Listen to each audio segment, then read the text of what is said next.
Halo, selamat sore pemirsa Tribun Sumsel yang budiman dimanapun berada. Di sore hari, di hari Jumat ini, saya kembali mengajak pemirsa melihat lagi situs megalitikum dolmen atau batu meja batu. Meja yang memang digunakan oleh manusia pada masa lampau untuk meletakkan sesaji yang kemudian ditujukan untuk roh nenek moyang, begitu kira-kira. Adapun memang batu yang ada di depan kita ini, itu kalau penduduk lokal Desa Gunung Meraksa Baru menyebutnya sebagai batu betiang, karena memang dari ini pemirsa menyerupai meja dengan tiang 4. Tiangnya ada 4, 1, 2, kemudian 3, dan satu lagi 4. Itu pemirsa. Jadi batu yang ada di depan kita ini bukan batu yang kebetulan ada atau tidak sengaja gitu. Ini disengaja dibuat oleh manusia zaman dulu, yang memang saat tujuan dibuatnya ini adalah untuk meletakkan sesajen gitu, sesaji yang kemudian ditujukan untuk roh nenek moyang, begitu pemirsa. Dan memang batunya itu rata gitu pemirsa nih, menyerupai meja. Wabarakatuh.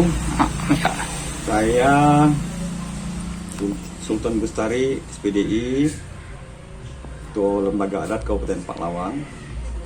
Karena ada yang bertanya Batu peninggalan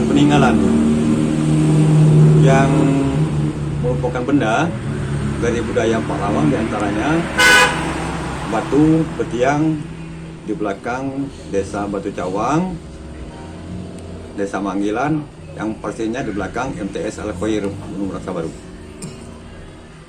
Namun sampai saat ini untuk menggali cerita atau asal muasal batu itu masih belum dapat.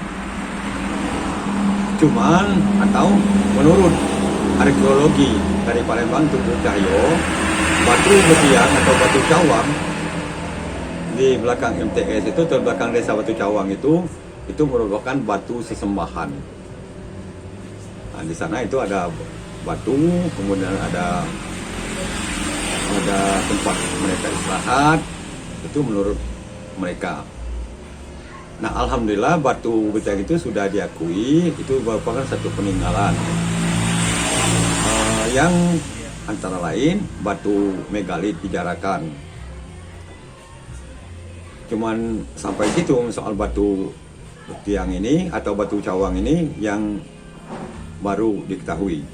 Oke. Nah, ini kita perlu untuk akan datang itu kita selidiki lagi asal muasalnya, yang harusnya itu setiap peninggalan dan desa-desa itu menggali kembali budaya-budaya atau cerita-cerita dari puyang atau asal dusun tersebut, sehingga nantinya setelah terkumpul setelah diinventarisasi disatukan, diadakan simposium dan memanggil ahli untuk mengetahui titik terang asal muasal 4 lawang.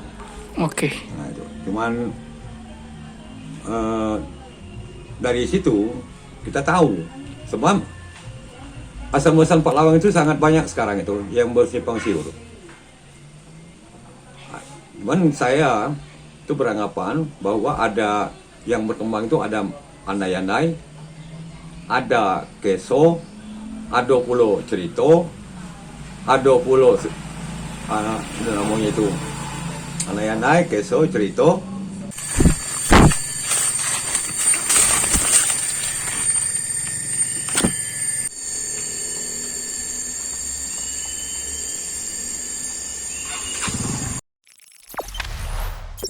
Jangan lupa subscribe, share, komen, dan like ya.